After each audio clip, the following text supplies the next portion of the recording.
10 wraps आपने इसमें लगाने हैं। 10 रेप्स अगर लगा रहे हैं डेली, अगर इस वर्कआउट को कर रहे हैं तो कोशिश करें कि इसको प्रॉपरली इसी तरह से करें। बैक स्ट्रेट रखें, नीज प्रॉब्लम कभी भी नहीं आएगा आपको अगर ये वर्कआउट कर रहे हैं तो।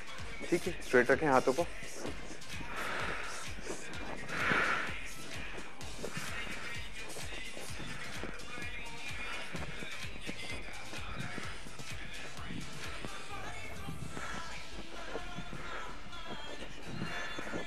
रेप्स हमारे कंप्लीट हो गए। चलते हैं वैक्यूम की तरफ। वैक्यूम की तीनों स्टेजेस आज कोशिश करेंगे कंप्लीट करने की।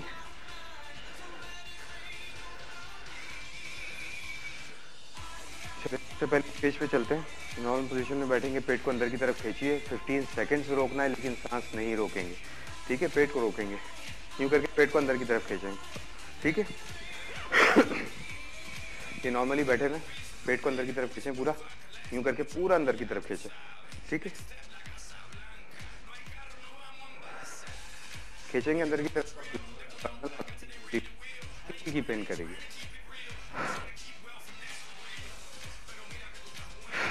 फिफ्टीन पे एक्सेल करेंगे, 5 सेकंड रुकेंगे। सांस नहीं रोकनी, सांस लेते रहेंगे नाक से हल्की। ठीक है, क्वार्टर सांस लें अगर नहीं हो पा रहा है स्टार्टिंग में तो। 1 2 3 4 5 पूरा खींचें। एब्डोमिनल, लोअर एब्डोमिनल और ओब्लिक्स की हल्की हल्की पेन करेंगे।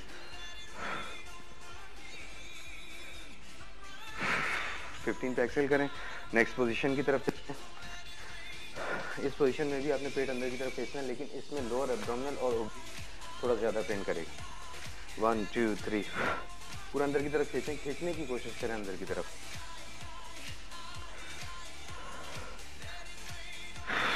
15 पे एक्सेल करें, 5 सेकंड रुकें, दोबारा खींचें। 1 2 3 4 5। कमर की पोजीशन बिल्कुल भी चेंज नहीं कीजिएगा, ये पोजीशन नहीं आएगी, रखिएगा बैक को।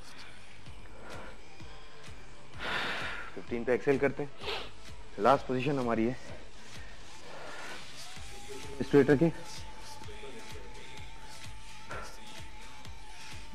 ये हमारी थर्ड पोजीशन है ना? थर्ड पोजीशन है, सबसे ज़्यादा मुश्किल ये पोजीशन।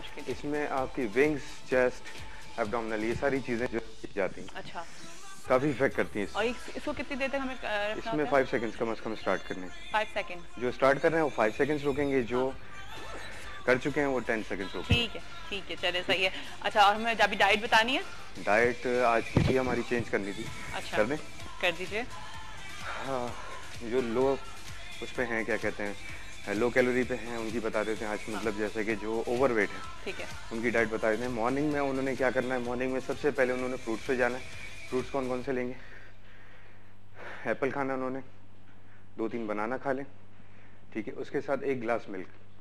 लास्ट में आपका क्या होगा, लंच में आपने स्मॉल गार्डन सैलेड लेनी है। स्मॉल गार्डन सैलेड में उसके साथ ग्रेप फ्रूट का जूस। ठीक है, ये आप ओवरवेट वालों के लिए बता रहे हैं? ओवरवेट वालों के लिए ओवरवेट बनाना भी ले सकते हैं 2-3 इजीली। अच्छा, बनाना रेजिस्टेंस बढ़ाएगा ना उनकी। हाँ, क्योंकि हम कहते हैं 6 बनाना का मतलब आधा घंटा सुकून से एक्सरसाइज। अच्छा, रेजिस्टेंस बढ़ाता है बनाना जो। ठीक है, लंच में उन्होंने स्मॉल गार्डन सैलेड खानी है, उसके साथ ग्रेप फ्रूट का जूस। इवनिंग में उन्होंने क्या करना है, ब्राउन राइस की 1 बॉल खानी है प्लेन वाटर के साथ। ठीक है, लास्ट में उनका आ जाएगा डिनर। डिनर में उन्होंने क्या करना है, चिकन स्टेक, फिश स्टेक, ये 2 चीज़ें खा सकते हैं। फुल चाइनीज़ बन जाए। जब तक चाइनीज़ नहीं बनेंगे तब तक फैट रिड्यूस नहीं होगा। ठीक है, बस अपना एक टारगेट सेट कर लें कि हमने इस टाइम पे 2 महीने का, 1 महीने का, इस टाइम पे हमने 15 डेज कम से कम रखें। 15 डेज में रिजल्ट आना शुरू हो जाता है। 15 डेज तक बंदा चाइनीज़ बन जाए, खुद ब खुद रिजल्ट आएगा। बॉइल वेजिटेबल्स ले लें, शक्ल थोड़ी सी हो जाएगी। ठीक है। अच्छा, और अंडरवेट वालों के लिए? अंडरवेट वालों के लिए सबसे पहले मॉर्निंग में उनका चॉकलेट मिल्क शेक है, आज स्विच करेंगे उनको थोड़ा सा पहले। ठीक है, क्या मजे यार ये चॉकलेट, ये अंडरवेट वालों के कसम से। उसके साथ उन्होंने खाना है चीज़ का 1 स्लाइस लेंगे, 2 ब्राउन ब्रेड के स्लाइसेस लेंगे। ठीक है, हमने सिर्फ वेट बढ़ाना है, फैट नहीं बढ़ाएंगे। ठीक है, जो चॉकलेट मिल्क शेक ले रहे हैं उसमें कोशिश करें कि चीनी ना डालें, क्योंकि चॉकलेट का अपना जो है स्वीटनेस होती है वो सही है। ठीक है, हाँ, लंच में उन्होंने क्या करना है, 1 बनाना शेक खाएंगे, पियेंगे सॉरी। उसके साथ उन्होंने ब्राउन राइस की 1 वो खानी है। अच्छा, उन्होंने भी ब्राउन राइस लेने हैं? ब्राउन राइस लेने। ठीक है, वेट तो बढ़ाएगा लेकिन फैट नहीं बढ़ाएगा। ठीक है, ठीक सही। हाँ, उसके बाद इवनिंग में उन्होंने क्या करना है, इवनिंग में एप्पल जूस पियेंगे। उसके बाद लास्ट इनका जो डिनर आएगा, डिनर में उन्होंने क्या करना है, बीफ स्टेक खाएंगे। ठीक है, बीफ स्टेक। ठीक है, बीफ स्टेक भी आपने कहा था कि कैलोरीज बढ़ाता है जी वो ना, जी ठीक है। और लाइक ब्राउन राइस जो होते हैं वो फुल फाइबर होता है। पावर होती है, हाँ बीफ में बहुत पावर होती है, बहुत पावर होती है, हाँ बीफ में बहुत पावर होती है। और जो लोग जो ओवरवेट है वो चिकन स्टेक्स ले सकते हैं, चिकन स्टेक्स लेंगे, हाँ ठीक है सही है। बीफ जो है फैट भी बढ़ाता है ना साथ में थोड़ा सा। बिल्कुल, चलिए ठीक है जी। तो आप लोगों का आज का मेन्यू आ गया है कि आज की डाइट चार्ट आप लोगों का आ गया है, और ये कब तक हम कंटिन्यू करेंगे? 15 डेज तक, 15 डेज तक यही इसी डाइट पे रहना है। थोड़ा सा वेरिएशंस कर लीजिएगा, कुछ मिक्सिंग कर लीजिएगा, करते रहेंगे वेरिएशन, उनको बताते जाएंगे, ये लिखते जाएं अपने पास, अगर नोट करते जाएंगे तो उनको पता चल जाएगा प्रॉपर्ली जो होता है सिलसिला। डायरी बनाएं, पहली मील से स्टार्ट करें, पहली डाइट चार्ट ये थी हमारी, दूसरी ये थी, तीसरी ये थी, इस तरह से लाइन बाय लाइन। चीज मैं आप लोगों को मे बी कल या परसों में लाकर के बताऊंगी, पूरी डाइट चार्ट आप लोगों को दूंगी। और अगर आप लोग भी इंटरनेट पे जाकर के सर्च कर सकते हैं और देख सकते हैं, तो डॉक्टर स्मिथ की एक डाइट है, वो बहुत अच्छी डाइट होती है, उसमें बहुत वेरिएशंस हैं, आप वो जाकर के सर्च करें। वरना मैं आप लोगों को कल मेरे ख्याल से मैं आप लोगों को लाकर के वो डाइट के बारे में, उसके बारे में अगर मेरे पास टाइम होगा तो मैं ज़रूर आप लोगों से डिस्कस करूंगी उस डाइट को। वो भी बहुत अच्छी डाइट है। अच्छा जनाब, अभी हम जाएंगे ब्रेक पर, और ब्रेक के बाद हम वापस आएंगे तो हम अपने सेगमेंट में होंगे, जिसकी बात मैंने आप लोगों को अभी अपने इंट्रो में भी बताई थी कि हम एक नया सेगमेंट स्टार्ट करें जो कैरियर काउंसलिंग के ऊपर है।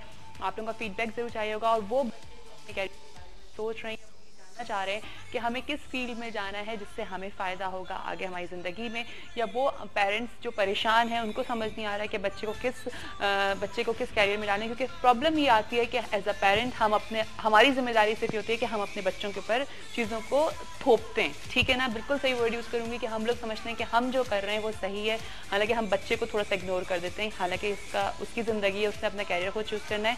इसी वजह से हमारे साथ अमीन सलीम साहब साथ होंगे, उनसे बात करेंगे इसी टॉपिक पे। अभी जा रहे हैं एक छोटी सी ब्रेक पे, ब्रेक के बाद वापस आएंगे, तो मुझे उम्मीद है कि आप लोग भी हमारे साथ होंगे। सुबह बखैर वाइब के, आप सबको खुशामदीद करते हैं जनाब सुबह बखैर वाइब के साथ में। और यकीनन हमेशा से मेरी उम्मीदें ये होती हैं कि आप सबकी सुबह अच्छी हो, और जब आप एक अच्छी और पॉजिटिव सोच के साथ अपनी सुबह का आगाज़ करते हैं तो आपकी सुबह अच्छी होती है।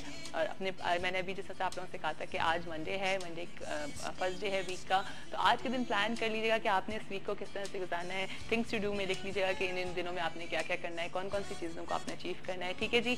अच्छा, अभी मैंने आप लोगों से ब्रेक से पहले भी आप लोगों को बताया था कि हमने एक सेगमेंट स्टार्ट किया। अब ये आप लोगों की फीडबैक होगी, आप लोग मुझे बताएंगे कि हम इसको कंटिन्यू करें, किस तरह से इसको कंटिन्यू करें।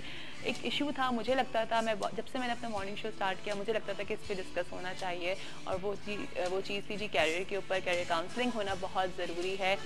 नई टर्म है, लेकिन इसको हमें आप लोगों से मुतारफ़ करवाना था, बताना था आप लोगों को कि अब वो प्रॉब्लम्स नहीं है। पहले ऐसा होता था कि बच्चे कंफ्यूज होते थे, इसलिए कंफ्यूज होते थे क्योंकि माँ बाप ज़ाहिर है उनकी एक्सपेक्टेशंस होती हैं, बच्चा अभी पैदा नहीं हुआ है होता है, और हम ये सोच लेते हैं कि यार हम अपने बच्चे को डॉक्टर बनाएंगे, इंजीनियर बनाएंगे, पायलट बनाएंगे, आर्मी में भेजेंगे, एयरफोर्स में भेजेंगे, चाहे उसका दिल हो या ना हो, वो चाहे ना चाहे, लेकिन हम अपनी, क्योंकि बीइंग अ पेरेंट हम बताते हैं कि नहीं जी हमारी ये जिम्मेदारी है। तो वहाँ पे क्या कन्फ्यूजन स्टार्ट हो जाती है। हमें नहीं पता होता कि बहुत सारे बच्चे हैं जो हम समझते हैं कि जी वो स्टडीज़ में कमज़ोर हैं, उनकी पढ़ाई अच्छी नहीं है, लेकिन वो कहीं और उनका दिल लग रहा होता है, कहीं और वो अपना काम करना चाह रहे होते हैं, उनका कोई और कैरियर होता है जिसमें जब वो उस चीज़ को अचीव कर लेते हैं तो वो बहुत टॉप लेवल पर होते हैं, ठीक है। तो इसी के ऊपर अब हम बात करने जा रहे हैं। हमारे साथ जनाब मौजूद हैं अमीन सलीम, जो कि is a managing director and CEO of carrier joint company है एक, उसकी मैनेजिंग डायरेक्टर हैं, और साथ साथ पोस्ट ग्रेजुएट है जी कैरियर गाइडेंस में।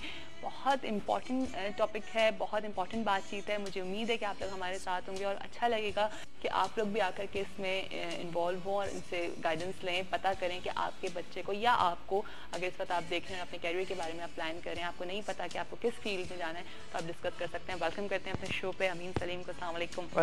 क्या हाल है अमीन? ठीक ठाक। अच्छा अमीन, आप मैनेजिंग डायरेक्टर एंड CEO हैं जी कैरियर जॉइंट कंपनी के, और साथ साथ पोस्ट ग्रेजुएट हैं कैरियर गाइडेंस में। थोड़ा सा इसके बारे में बताएं कि क्या फील्ड है कैरियर गाइडेंस, आपने कैसे चूज़ किया? आपके पेरेंट्स ने आपको नहीं कहा था कि जी आपने भी डॉक्टर और इंजीनियर ही बनना है?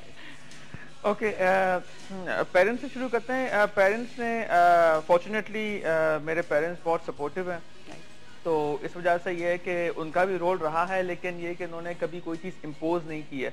जो आपने एक वर्ड टिपिकल उर्दू में यूज करके आपने थोपा नहीं है आपने किसी अपने बच्चे के ऊपर, तो उन्होंने हमेशा हमें ये कहा है कि ठीक है बेस्ट फील्ड में जाएं जो आपके लिए बेहतर हो, जो आपके फ्यूचर के लिए बेहतर हो। तो I started off with computer science degree, और साथ साथ में ये करियर काउंसलिंग भी मेरे पास उसी टाइम से ही मेरे साथ साथ ही चल रही है, राइट। और अच्छा, यानी कि आपने उस वक्त स्टार्ट कर दिया था अपने आप को? जी, career counselling I am doing since 2002। ठीक है। तो फिर जो है वो बात मेरी बेस डिग्री कंप्यूटर साइंस की है, क्योंकि अगर आपको करियर काउंसलिंग की डिग्री फॉरेन में अगर आपने लेनी है तो आपके पास एक बैचलर्स होना नेसेसरी है। तो ऑब्वियसली मैंने कंप्यूटर साइंस किया फास्ट इंस्टीट्यूट से कराची में। फिर मैं I started practising career counselling, क्योंकि अनफॉर्चुनेटली हमारे पास करियर काउंसलिंग के कोई स्पेसिफिक इंस्टीट्यूट नहीं थे, और आई डोंट थिंक अभी हमारे पास स्पेशलाइज्ड इंस्टीट्यूट अभी भी हैं। अच्छा। तो इस वजह से जो है वो I practise on my own, you know, सीखा देखा एंड यू नो बाहर के लोगों के इंटरव्यूज देखे किस तरह करना है। बाहर गए एंड देन आपने मास्टर्स डिग्री। फिर मैं बाहर चला गया, I did my post graduate in career counselling from London UK. आपको एक चीज शायद देख के हैरत होगी या सुन के हैरत होगी कि जब मैं लंदन यूके गया और जब मैं क्लास में जाके बैठा first time post graduate in career counselling, हाँ जी, I am the first and only qualified career counsellor के जिसके पास क्वालिफिकेशन है करियर काउंसलिंग में। तो जब मैं वहां गया फर्स्ट टाइम तो आपको मुझे थोड़ी सी हैरत थी, लेकिन मैं जो है वो उसके लिए प्रिपेयर था। देयर वाज, आप पाकिस्तानी तो छोड़ दें, there was not a single South Asian person on the entire course, right? तो career you are the only one. I am the only one Pakistan से, तो I am the only one, मतलब इन पूरे कोर्स के अंदर। अच्छा, ठीक है। पूरे कोर्स में 14 सेंटर्स में कोर्सेज रन होते हैं, तो वो 14 सेंटर्स में पाकिस्तानी कोई नहीं था फ्रॉम पाकिस्तान, ठीक है। And on top of it Pakistan नहीं, मैं पूरे साउथ एशिया की बात कर रहा हूं। आप उसमें भी आप वाहिद थे साउथ एशिया। मुझे काले बाल वाला कोई नजर नहीं आया वहां पे। अच्छा, ठीक है। So there were all European and British people out there.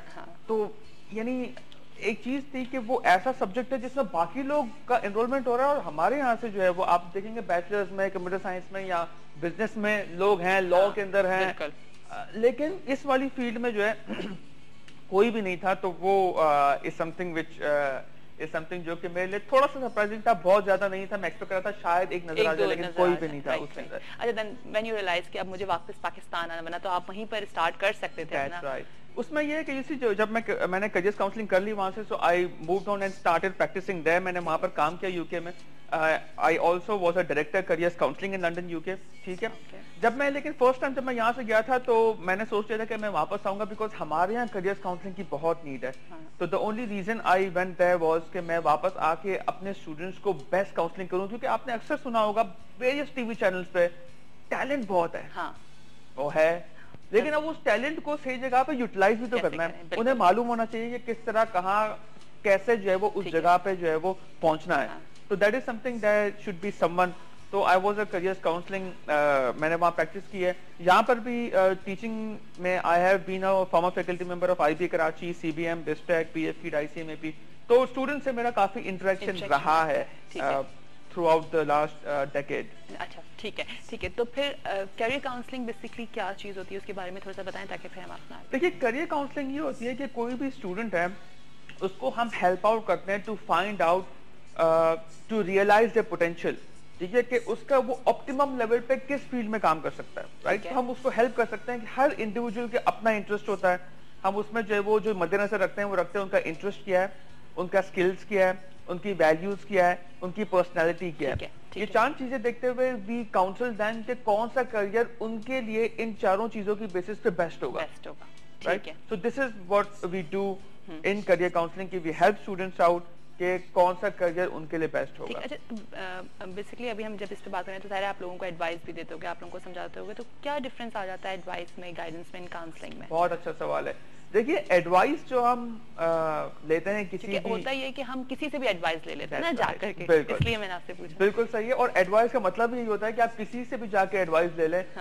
तो जो इंडिविजुअल आपको एडवाइस दे रहा होता है वो आपको एडवाइस दे रहा होता है एक्सटर्नल टू योर पर्सपेक्टिव। वो आपके शूज में, आपके जूते में रह के आपको नहीं पता, नहीं, क्योंकि उनको नहीं पता कि आपकी इनकम क्या है। बिल्कुल, हो सकता है आप वो सवाल लेके गए जिसका इनकम से ताल्लुक हो सकता है आप ऐसा सवाल लेके हो जो घरेलू मसला हो, जो कि और वो वाकिफ ही ना हो, तो आप कहेंगे आप समझ नहीं रहे, मेरे आप जो मुझे मशवरा दे रहे हैं वो मेरे लिए एप्लीकेबल नहीं, क्योंकि फिर आप उसको समझा।